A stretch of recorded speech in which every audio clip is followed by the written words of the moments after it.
श्रीगणेशाय नमः।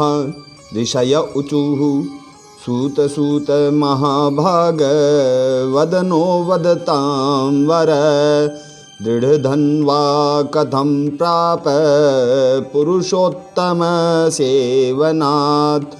सौराज्यं पुत्रपौत्रादीन् ललनां च पतिव्रतां। कथं च भगवल्लोकमवाप योगी दुर्लभम्। ऋषि लोग बोले, हे सूत जी, हे महाभाग, हे बोलने वालों में श्रेष्ठ, पुरुषोत्तम के सेवन से राजा दृढ़धन्वा शोभन, राज्य, पुत्र आदि तथा पतिव्रता स्त्री को किस तरह प्राप्त किया और योगियों को भी दुर्लभ भगवान के लोक को किस तरह प्राप्त हुआ। हे तात, आपके मुख कमल से बार बार कथासार सुनने वाले हम लोगों को अमृत पान करने वालों के समान कथामृत पान से तृप्ति नहीं होती है। इस कारण से इस पुरातन इतिहास को विस्तार पूर्वक कहिए। हमारे भाग्य के बल से ही ब्रह्मा ने आपको दिखलाया है। सूत जी बोले, हे विप्रलोग, सनातन मुनि नारायण ने इस पुरातन इतिहास को नारद जी के प्रति कहा है। वही इतिहास इस समय मैं आप लोगों से कहता हूँ।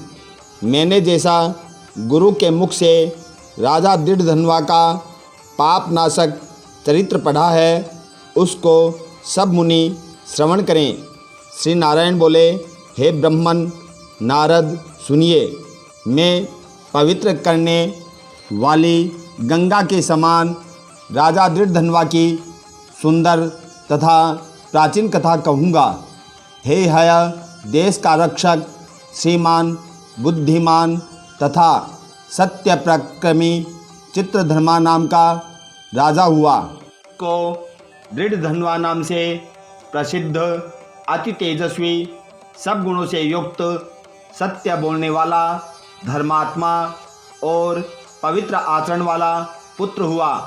कान तक लंबे नेत्र वाला, चौड़ी छाती वाला, बड़ी भुजा वाला, महातेजस्वी वह राजा दृढ़धन्वा प्रशस्त गुण समूह के साथ साथ बढ़ता हुआ वह चतुर राजा दृढ़धन्वा प्रसन्नता के साथ गुरु के मुख से एक बार कहने मात्र से पूर्व में पढ़े हुए के समान व्याकरण आदि 6 अंगों के साथ 4 वेदों का अध्ययन कर गुरु को दक्षिणा देकर और विधि पूर्वक उसकी पूजा कर बुद्धिमान राजा गुरु की आज्ञा से पिता चित्रधर्मा के पुर को गया।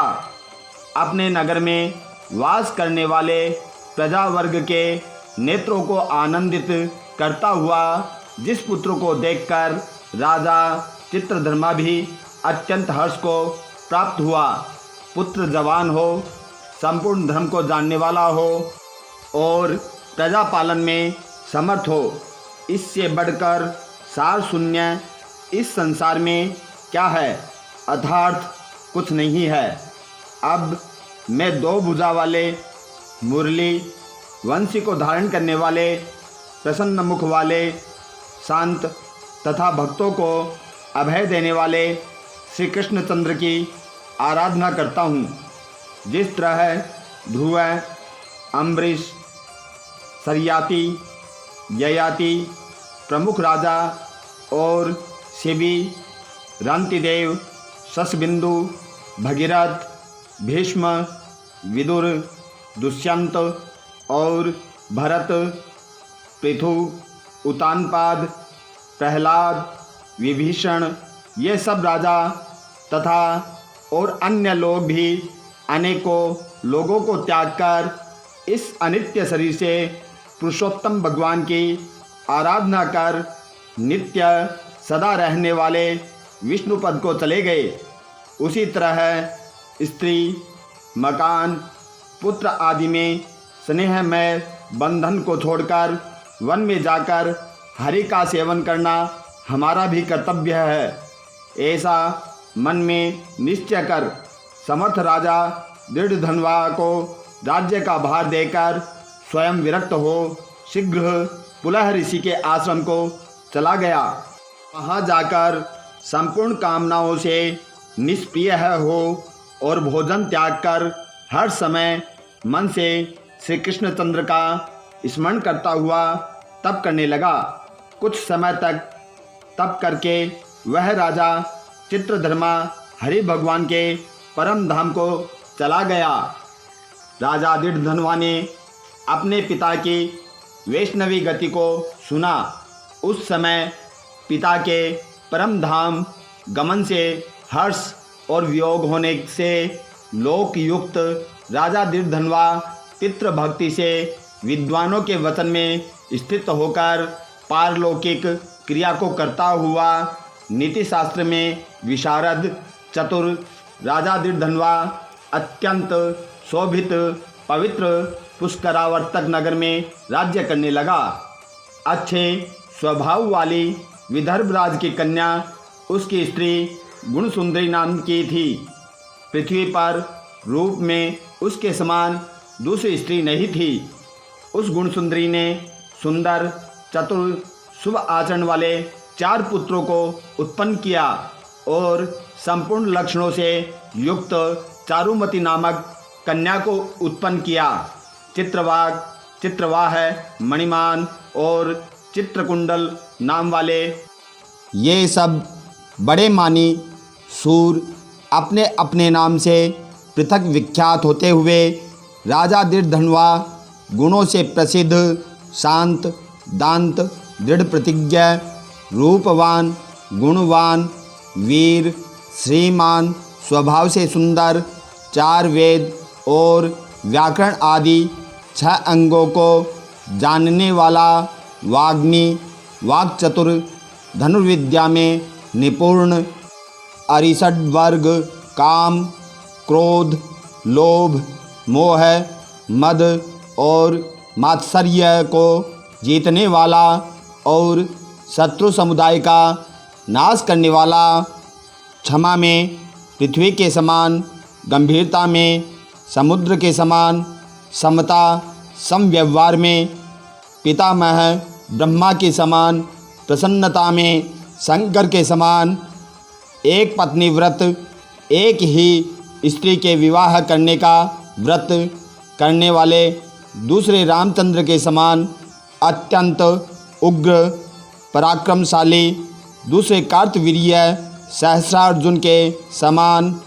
नारायण बोले, एक समय रात्रि में शयन किए हुए उस राजा दृढ़धनवा को चिंता हुई कि अहो, यह वैभव संपत्ति किस महान पुण्य के कारण हमें प्राप्त हुआ है।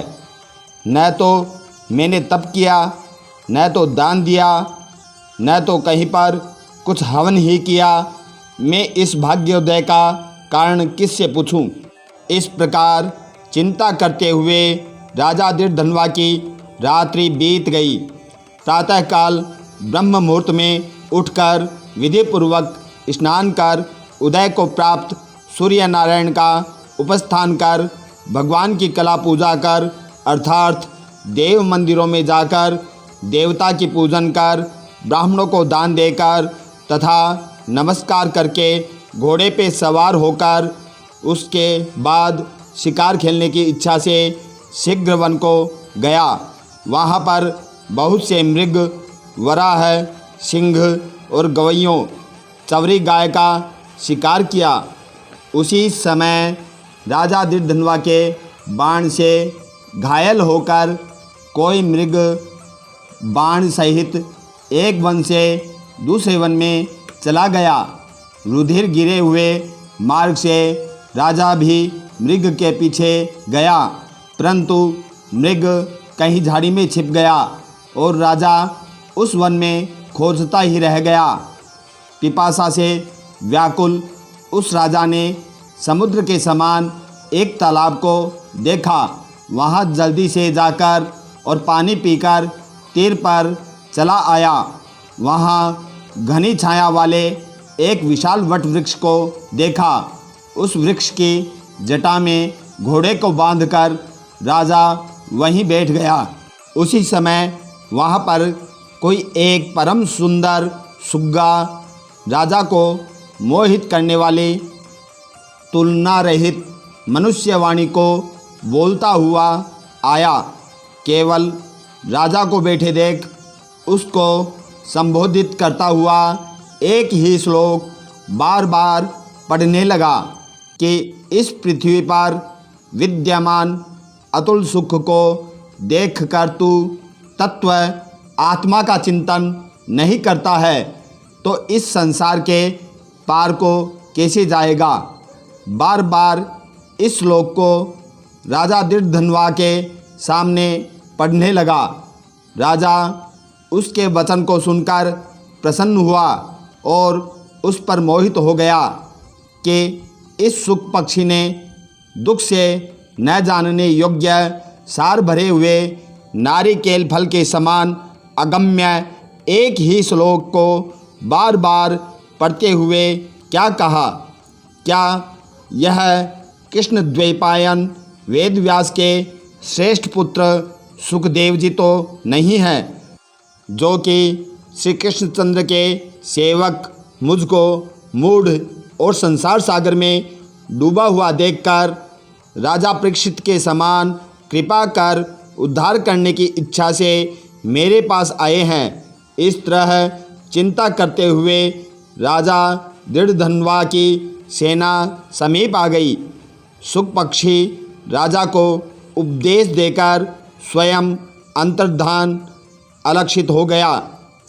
उस सुख पक्षी के वचन को स्मरण करता हुआ राजा अपने पुर में आकर बुलाने पर भी नहीं बोलता है और निद्रा रहित हो उसने भोजन को भी त्याग दिया था।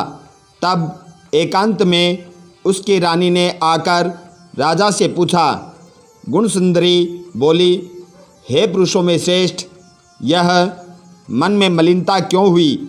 हे भूपाल, पृथ्वी के रक्षक, उठिए उठिए, भोगों को भोगिए और वचन बोलिए।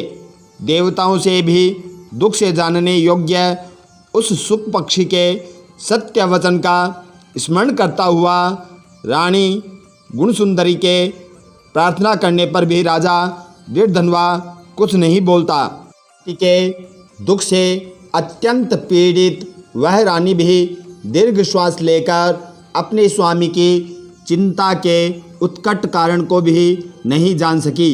इस प्रकार चिंता में मग्न राजा का कितना ही समय बीत गया, परंतु संदेह सागर से पार करने वाला कोई भी कारण वह न देख सके। नारद जी बोले, हे मुने, इस तरह चिंता को करते हुए पृथ्वीपति राजा दृढ़धनवा का क्या हुआ सो आप कहें, क्योंकि हे मुने, निर्मल वैष्णव चरित्र थोड़ा भी यदि सुना जाए तो पापों का नाश हो जाता है। इति श्री बृहन्नारदीय पुराणे पुरुषोत्तम महात्म्ये